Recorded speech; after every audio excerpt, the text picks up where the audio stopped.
Corona virus यानी कोविड-19 से पूरी दुनिया लड़ रही है। सभी देश इस वायरस से निपटने के लिए दवा की खोज में लगे हैं। ऐसे में अगर कोई ये दावा करे कि उसने वायरस से निपटने का तरीका खोज लिया है, तो इजराइल के रक्षा मंत्री नफ्ताली बेनेट ने दावा किया है कि हमारे देश के वैज्ञानिकों ने कोरोना महामारी से निपटने का तरीका खोज लिया है। ये तरीका है एंटीबॉडीज का। इजरायली रक्षा मंत्री नफ्ताली बेनेट के दफ्तर से जारी बयान में कहा गया कि ये टीका मोनोक्लोनल तरीके से कोरोना वायरस पर हमला करता है और बीमार लोगों के शरीर के अंदर ही कोरोना वायरस को खत्म कर देता है। हालांकि रक्षा मंत्रालय की तरफ से जारी बयान में ये स्पष्ट किया गया है कि क्या इस टीके के लिए मानव पर परीक्षण किया गया था। इस इंस्टीट्यूट द्वारा कुछ क्लिनिकल परीक्षण की जानकारी जरूर मिली है। इंस्टीट्यूट के वैज्ञानिकों ने उस प्रोटीन की पहचान कर ली है जो मरीज के शरीर में वायरस को मारने में सक्षम है। बेनेट ने अपने बयान में कहा कि इजराइल अब अपने नागरिकों के स्वास्थ्य और अर्थव्यवस्था को फिर से खोलने की प्रक्रिया में संतुलन बनाने की कोशिश कर रहा है। इजराइल के रक्षा मंत्री का यह दावा अगर सही है तो कोरोना से करहा रही दुनिया के लिए उम्मीद की किरण खुल जाएगी।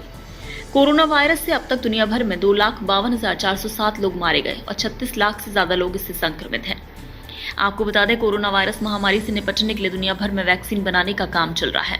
ब्रिटेन की ऑक्सफोर्ड यूनिवर्सिटी इंसानों पर सबसे बड़ा ट्रायल कर रही है। उधर चीन और अमेरिका में भी इंसानों पर बड़े पैमाने पर कोरोना वैक्सीन का ट्रायल चल रहा है। भारत की भी कई कंपनियां कोरोना का वैक्सीन बनाने में जुटी हैं। वहीं एडवांस मेडिकल साइंस पर काम करने वाले वैज्ञानिक कोरोना वायरस से लड़ने के लिए एंटीबॉडी बनाने की दिशा में काम कर रहे हैं। आइए जानते हैं दोनों में क्या फर्क होता है और ये शरीर पर कैसे काम करता है। वैक्सीन को पिछले कई दशकों का सबसे बेहतरीन खोज माना गया है क्योंकि इसने पूरी दुनिया में पोलियो, खसरा जैसे कई संक्रामक रोगों को पूरी तरह से खत्म करने और आने वाली पीढ़ी को बचाने का काम किया है। Israel institute for biological research IIBR इस शोध के बारे में जल्द ही पेपर भी प्रकाशित करने वाला है। गौरतलब है कि इजराइल अपने हथियार और दुश्मनों को मुंहतोड़ जवाब देने के लिए जाना जाता है। ये चुपचाप होकर खोज करता है, नए हथियार बनाता है। कई देशों में छपे लेखों में इसका भी जिक्र है कि इजराइल छुपकर जैविक और रासायनिक हथियारों पर भी काम करता है। इतना ही नहीं, रासायनिक हथियारों से होने वाले नुकसान को कम करने के लिए दवा बनाता है। इजराइल में डिफेंस इंस्टीट्यूट ही इन सभी कामों पर नजर रखता है।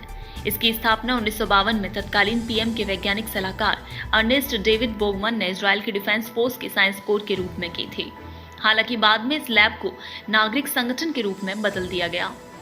दुनिया भर में ये इंस्टीट्यूट चिकित्सा विज्ञान की तकनीक और संक्रामक बीमारियों से बचाव पर काम करने के लिए जाना जाता है। इजराइल में वैक्सीन और दवा बनाने का काम भी इस इंस्टीट्यूट के जिम्मे है। यहाँ 50 से ज्यादा अनुभवी वैज्ञानिक कोरोना का टीका विकसित करने के काम में जुटे थे। इजराइल का डिफेंस बायोलॉजिकल इंस्टीट्यूट दक्षिणी तेल अबीब से 20 किलोमीटर की दूरी पर स्थित नेस जिनुआ में है। यहाँ 350 से ज्यादा कर्मचारी काम करते हैं। इसमें अभी 150 से ज्यादा वैज्ञानिक हैं। ये इंस्टीट्यूट सीधा PM बेंजामिन नेतन्याहू को रिपोर्ट करता है। इस तरह के संकट में सरकारी एजेंसियों के साथ मिलकर काम करता है। ये खुफिया एजेंसी मोसाद के साथ भी मिलकर काम करती है। ये लैब पूरी तरह से जमीन के अंदर बना हुआ है। ब्रिटिश खुफिया अधिकारी गार्डन थॉमस के मुताबिक इजराइल की सीक्रेट लैब अत्यधिक सुरक्षा घेरे में रहती है। इस इंस्टीट्यूट के चारों ओर कंक्रीट की दीवार बनाई गई है। इस इंस्टीट्यूट के ऊपर से किसी भी विमान को उड़ने की इजाजत नहीं है। दीवार के ऊपर सेंसर लगे हुए हैं। काम करने वाले कर्मचारी को हर दिन नया कोड दिया जाता है। बिना कोड वर्ड और रेटिना जांच के कोई अंदर प्रवेश नहीं कर सकता।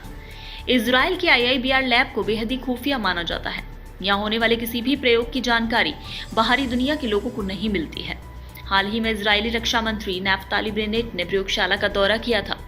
दौरा करने के बाद वैक्सीन बनने की खुशखबरी दुनिया भर के लोगों को दी।